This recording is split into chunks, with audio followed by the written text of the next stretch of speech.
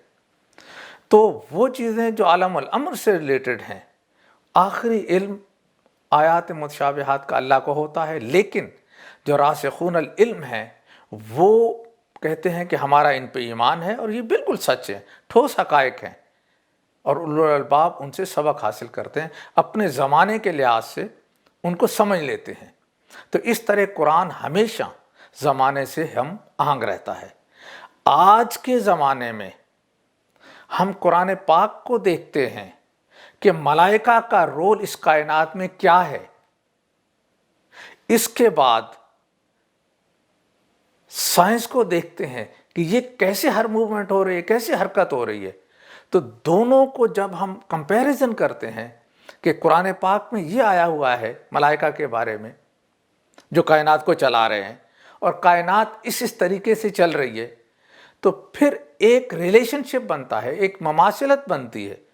تو اس حساب سے ہم یہ نتیجہ اخذ کرتے ہیں اس زمانے کے لحاظ سے کہ کائنات کی فنڈامنٹل فورسز جو ہیں وہ ملائکہ کی ڈیفینیشن میں آتی ہیں، الف لام قاف، اور اس کا جو روٹ ہے اس میں دو میننگ نکلتے ہیں، ایک کہ پاور اور دوسرا پیغام رسانی۔ تو جو پاور کا ایلیمنٹ ہے اس کے اندر ہم دیکھتے ہیں کہ یہ کائناتی قوتیں ہیں جو کہ کائنات کو چلا رہی ہیں، اور جس طرح سے قرآن پاک میں آیا ہے کہ مدبرات الامر، کہ ہر امر کی تدبیر کرتے ہیں، اللہ تعالیٰ کی اتھارٹی کو پوری کائنات میں اسٹیبلش کرتے ہیں۔ تو اس حساب سے ہم دیکھتے ہیں کہ وہ قوتیں ہیں، وہ قوتیں اللہ نے پیدا کی ہیں، انسان ان کی یہ تو نہیں جان سکتا کہ وہ کیوں ہیں، لیکن کیسے کام کرتی ہیں اس کے لیے اللہ کا امر ہے، قوانین قدرت ہے۔ تو اس کی آگے جا کے تشریح ہوتی ہے۔ ہمارا ان پہ ایمان لانا ضروری ہے، کیونکہ سورہ بقرہ کی آیت 177 میں ہے کہ آمنا باللہ والیوم الآخر و ملائکتہ، ملائکہ پہ ایمان لانا، والکتاب والنبیین۔ تو یہ مسلمان ہونے کے لیے، مومن ہونے کے لیے ضروری ہے کہ ہم اسے ایمان کا حصہ بنائیں۔ یہ اللہ کی کائنات یا تخلیق میں کس طرح سے فٹ بیٹھتے ہیں، تو ہم یہ دیکھتے ہیں کہ تین دنیا یا تین کائناتوں کا ذکر، تین عالم کا ذکر قرآن پاک میں ہے۔ امر، جہاں اللہ کا امر ہوتا ہے، جہاں قوانین اللہ کے بنتے ہیں اور اللہ کی مرضی اور یشاء، اس کے بارے میں ہمیں زیادہ علم نہیں دیا گیا۔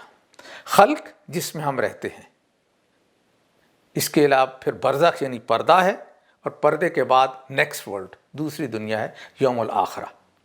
خلق میں انرجی ہے، میٹر ہے، اسپیس ہے، ٹائم ہے، اور پھر حرکت ہے ٹائم کے حساب سے۔ تو ان ساری چیزوں کو جو موو کرنا ہے انرجی سے، وہ ملائکہ ہے، فنڈامنٹل فورسز آف نیچر ہے۔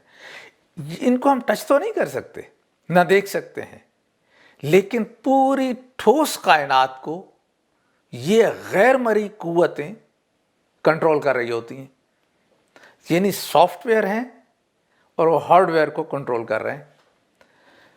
تو یہ اللہ کی پوری اسکیم میں اس طرح سے بالکل فٹ بیٹھتے ہیں۔ تو میں نے جیسے کہ کہا تھا کہ چار جو ہم ڈسکور کر چکے ہیں، اور وہ بھی انسانی کیٹیگری سے، تخلیق جو ہے وہ اللہ کی تخلیق ہوتی ہے، اور وہ جیسے ہے اللہ نے بنائی ویسے ہے۔ اس کو سمجھنے کا نام یا ایکسپلین کرنے کا نام وقت کے اندر اس کو سائنس کہتے ہیں۔ تو سائنس 2000 پہلے اس نے ڈیفرنٹ انداز سے ایکسپلین کیا، نیوٹن نے ڈیفرنٹ انداز سے ایکسپلین کیا، آئنسٹائن نے اس میں امپرومنٹ کی۔ تو یہ ہیومن انڈرسٹینڈنگ ہوتی ہے سائنس، لیکن تخلیق وہ اٹل ہے، وہ اللہ نے بنائی ہے۔ تو ہیومن انڈرسٹینڈنگ یا سائنس کے علم کے حساب سے ہم گریویٹی کو، الیکٹرو میگنیٹک فورس کو، اسٹرانگ نیوکلیئر فورس کو، ویک نیوکلیئر فورس کو فنڈامنٹل فورسز کہتے ہیں۔ اور یہ اس زمانے کے لحاظ سے بالکل قریب تر ہیں ملائکہ کی ڈیفینیشن سے وہ ملائکہ جو کائنات کو چلا رہے ہیں، کیونکہ سائنس کی دنیا میں کائنات کا سارے عمل ان 4 قوتوں سے ایکسپلین ہو رہے ہیں۔ 5ویں قوت ڈارک انرجی ہے، اس سے کائنات پھیلتی جا رہی ہے، لیکن اس کی ماہیت کا بھی پتہ نہیں چلا۔ فیوچر میں پتہ چلے گا تو انسان کہاں سے کہاں پہنچے گا، اور بھی قوتیں دریافت ہوں گی، لیکن یہ فیوچر کی بات ہے۔ تو میں آج کل کے زمانے کی بات کر رہا ہوں۔ ہو سکتا ہے سائنس کی ایکسپلانیشن یا سائنس میں تبدیلی آئے اور زیادہ امپرومنٹ ہو، لیکن یہ یقینی بات ہے کہ اللہ کی قوتیں ہیں جو اس کائنات کو چلا رہی ہیں، اور وہ ملائکہ ہیں۔ ملائکہ کے ذمے اور بھی بے شمار کام ہوتے ہیں، اور جیسے کرامن کاتبین ہمارا ہر عمل ریکارڈ کر رہے ہیں، یا اور اللہ تعالیٰ کے مختلف فرستادہ کے طور پہ بھی ان کو یہ ان کے کام، یہ ان کی رسپانسبلٹیز ہوتی ہیں، لیکن ہم وہ آج ذکر کر رہے ہیں جو ابھی تک انسان نے ڈسکور کیا ہے، کائنات میں دیکھا ہے اور قرآن پاک میں دیکھا ہے، تو ان کو آپس میں ریلیٹ کیا ہے، اور یہ بڑی خوبصورتی سے ریلیٹ ہوتے ہیں۔ تو ان پہ یا ملائکہ پہ، جو اللہ کی ملائکہ ہیں، آخری تعبیر تو ظاہر ہے اللہ کے پاس ہے، تو ان پہ ایمان لانا ضروری ہے۔ یہ ایک تو ایمان کا حصہ ہے، اور دوسرا اس لیے ایمان لانا ضروری ہے کہ مقام آدم مسجود ملائک ہے۔ آدم سے مراد اگر ہم بنی نوح انسان لیں، بنی آدم لیں، تو آپ دیکھیں قرآن پاک کیا کہتا ہے اس سلسلے میں۔ تو سب سے پہلی بات تو یہ کہتا ہے سورہ ہود کی آیت 7 کہ یہ دنیا اللہ نے بنائی، ایک مشینری ہے جس سے انسان نے خود کو گزارنا ہے اچھے عمل کے لے کے، اور اگر اچھے عمل کے ساتھ نہیں نکلتا تو اس کا دوسرا نتیجہ ہے، اور اچھے اعمال کے ساتھ نکلتا ہے تو کامیابی کی صورت میں۔ تو یہ ہے بسم اللہ الرحمن الرحیم، وَهُوَ الَّذِي خَلَقَ السَّمَاوَاتِ وَالْأَرْضَ فِي سِتَّةِ أَيَّامٍ وَكَانَ عَرْشُهُ عَلَى الْمَاءِ لِيَبْلُوَكُمْ أَيُّكُمْ أَحْسَنُ عَمَلًا۔ اللہ نے 6 یوم میں، 6 دور میں اس کائنات کو، زمین و آسمان کو بنایا۔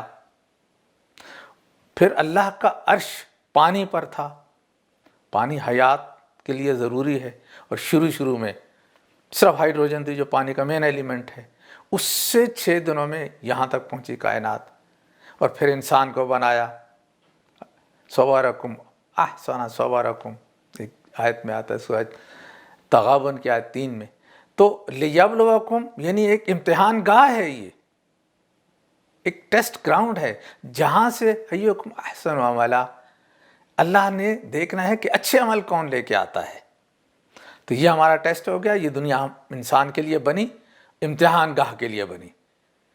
پھر سورہ جاثیہ 45 آیت 13 میں ہے وَسَخَّرَ لَكُم مَا فِي السَّمَاوَاتِ وَمَا فِي الْأَرْضِ جَمِيعًا مِّنْهُ إِنَّ فِي ذَلِكَ لَآيَاتٍ لِقَوْمٍ يَتَفَكَّرُونَ۔ اللہ تعالیٰ نے مسخر کر دیا زمین و آسمان اور اس کے اندر جو کچھ ہے اپنی طرف سے۔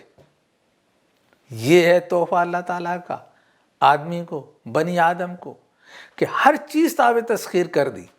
زمین و آسمان میں جو کچھ ہے اس کے اندر نشانیاں ہیں، آیات ہیں۔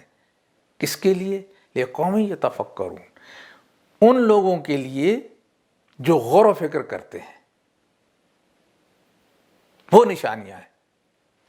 اب آگے دیکھیے، یعنی اب 2 باتیں ہو گئیں کہ اللہ نے یہ دنیا آدم کے لیے بنائی، ایک امتحان کا جس میں اس نے خود کو ٹیسٹ کرنا ہے اور اچھائیوں کے ساتھ آنا ہے اگر اسے کامیاب ہونا ہے تو، اور دوسرا اس کی جو کچھ اس کے اندر ہے انسان کے تابع تسخیر کر دیا۔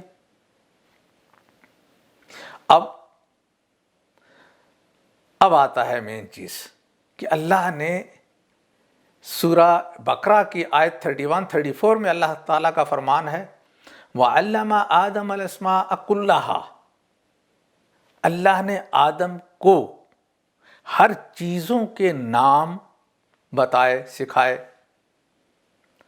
یعنی کہ اس عالم الخلق میں، جہاں اس دنیا میں جہاں ہم رہتے ہیں، اس کی ہر چیز کو جاننے کی صلاحیت انسان میں رکھ دی، آدم میں رکھ دی.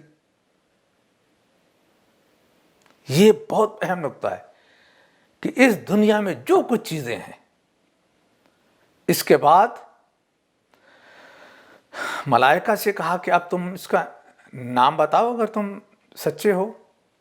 تو ایبلٹیز آف ورک فورس جو ہے، ملائکہ جسے میں اب ورک فورس کہہ رہا ہوں، اس کی ایبلٹیز یہ ہے، وہ خود اپنے منہ سے بول رہی ہے. قالوا سبحانک لا علم لنا الا ما علمتنا انک انت العلیم الحکیم. ہمارے پاس تو وہی علم ہے جو اللہ آپ نے ہمیں دیا ہے. یعنی اب ان کو کوئی اختیار یا مرضی نہیں دی گئی ہے، اور اللہ آپ علیم ہیں، حکیم ہیں. اس کے بعد اللہ تعالیٰ فرماتے ہیں اگلی آیت میں، قال یا آدم انبئہم باسمائہم، آپ وہ نام بتائیں، چیزوں کے نام بتائیں جو آپ کو کہا گیا ہے. فلما انبأہم باسمائہم، تو آدم نے وہ نام بتا دیے جو اسے سکھائے گئے تھے. تو پھر اللہ تعالیٰ ملائکہ سے مخاطب ہو کے کہتا ہے کہ قال الم اقل لکم انی اعلم غیب السماوات والارض واعلم ما تبدون وما کنتم تکتمون. کہ اللہ تعالیٰ جو ہے، اس نے فرمایا میں نے کہا نہ تھا کہ میں آسمانوں اور زمین کی وہ ساری حقیقتیں جانتا ہوں جو تم سے مخفی ہیں یا جو تم ظاہر کرتے ہو، وہ مجھے معلوم ہے، اور جو کچھ تم چھپاتے ہو اسے بھی میں جانتا ہوں. تو یہ اللہ تعالیٰ ملائکہ سے کہہ رہا ہے، اور ان کی ایبلٹیز بتا دیں کہ ان کو صرف جو علم دیا گیا ہے، جو ایبلٹی دی گئی ہے، وہ اس تک محدود ہے، انہیں اختیار نہیں دیا گیا. اس کے بعد اب ان کا کنٹرول آدم کو دیا جا رہا ہے. یعنی کہ یہ کائناتی قوتیں جو ہیں، ان کا کنٹرول آدم کو دیا جا رہا ہے. تو آیت 34 میں ہے، وَإِذْ قُلْنَا لِلْمَلَائِكَةِ اسْجُدُوا لِآدَمَ فَسَجَدُوا.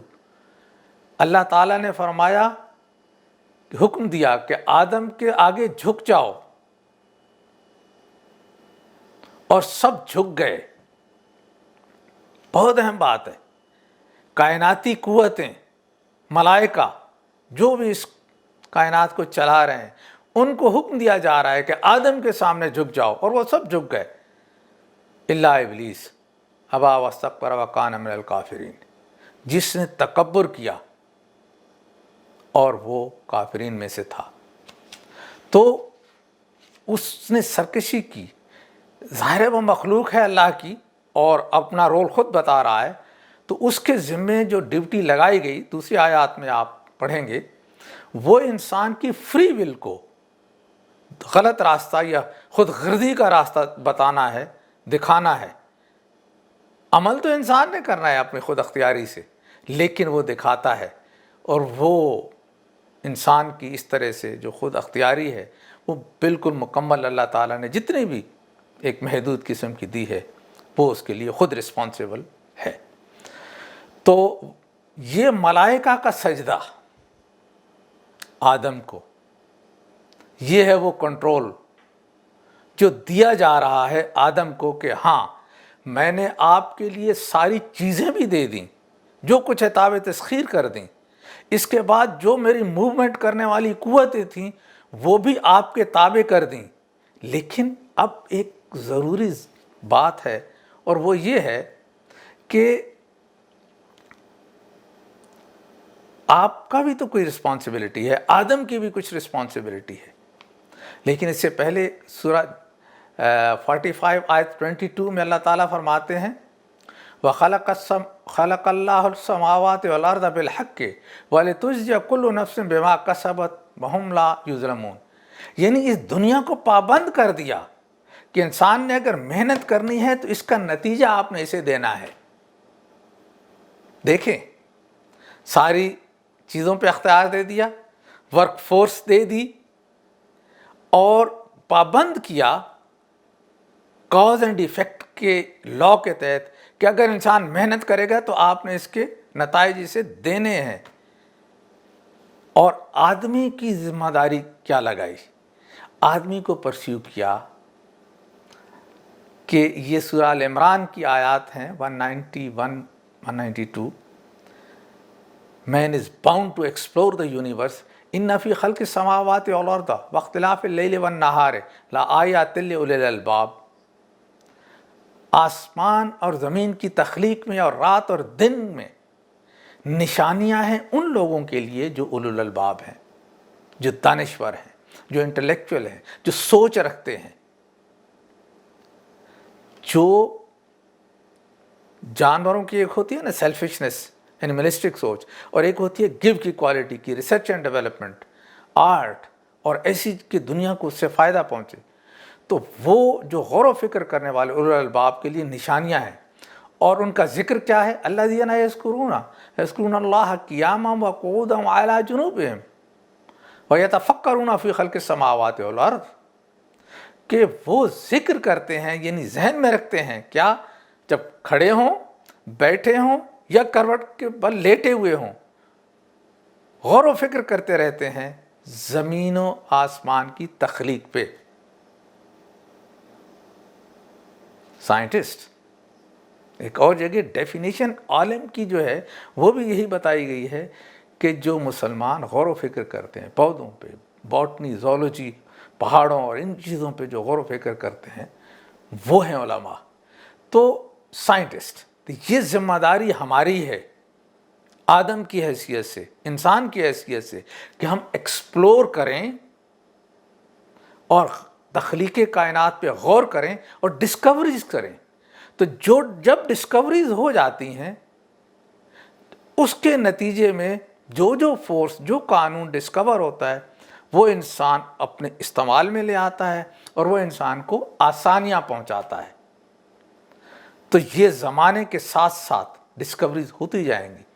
آپ دیکھیں گے پہلے زمانے میں جو بادشاہوں کو سہولتیں حاصل ہوتی تھیں آج عام آدمی کو اس سے زیادہ ہیں. آدمی کو جہاز لے کے اڑ جاتا ہے، گاڑیاں اور ساری چیزیں. تو یہ طاقتیں کہاں سے آتی ہیں؟ یہ اللہ کی طاقتیں ہیں.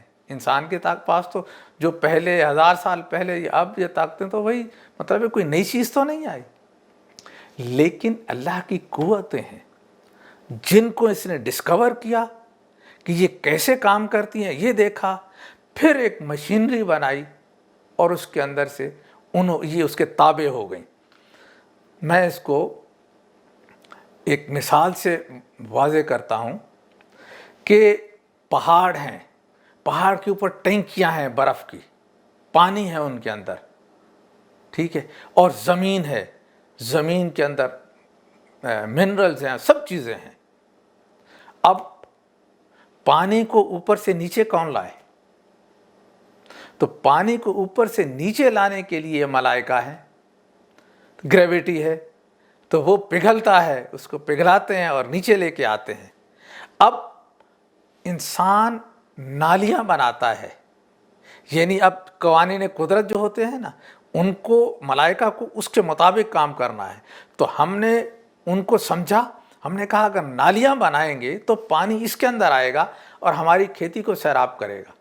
تو پانی ادھر آیا اور اس نے کھیتی کو سیراب کیا تو باغ و بہار بنے. اور اگر نالیاں بنانے والا نہیں تھا کوئی تو مارش بنتی ہے، یہ پانی ضائع چلا گیا.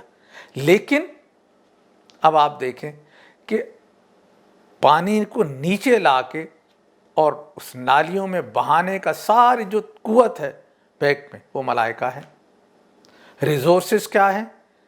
بارش ہے، پانی ہے، مٹی ہے، اور ہم بیج وغیرہ ہم نے صرف وہ زمین میں رکھ دیے. اس زمین کو، مٹی کو کنورٹ کرنا شروع کر دیتے ہیں پھولوں میں، رنگوں میں، خوشبوؤں میں، ٹیسٹ میں. یہ ہے اللہ کا کام. تو جو قومیں قوانین فطرت کو ڈسکور کرتی ہیں، اللہ کی ان نعمتوں کا شکر کرتی ہیں، ان قوموں کو اس دنیا میں اللہ تعالیٰ سپر بنا دیتا ہے. آپ دیکھیں ٹیکنالوجی کا پینڈولم جہاں جاتا ہے وہ قوم اونچی ہو جاتی ہے، اور جو اس کو اگنور کرتا ہے وہ قوم پیچھے چلی جاتی ہے. تو یہ تھا ملائکہ کا رول انسان کی زندگی میں ہمارا ایمان لانا اس پہ بہت ضروری ہے. کیوں کہ پوری کائنات کی ہر حرکت، خواہ انسانی جسم کی حرکت ہو یا اس سے باہر ہو، وہ یہ کنٹرول کرتے ہیں، اور ہم نے ان کو جاننا ہے، ایکسپلور کرنا ہے، اور یہ ہمارے تابع ہو جائیں گے. یہ ہے مقام آدم مسجود ملائک. امید ہے آپ کو پوری طرح بات سمجھ میں آ گئی ہوگی. پروگرام کا وقت اب ختم ہوا چاہتا ہے. اس پروگرام کے سلسلے میں کوئی حوالہ درکار ہو، کوئی ایکسپلانیشن درکار ہو، تو میرا ٹیلی فون نمبر اور ای میل ایڈریس ظاہر ہو رہا ہے، آپ بلا تکلف پوچھ سکتے ہیں. اب اپنے میزبان ممتاز خان کو اجازت دیجیے. خدا حافظ.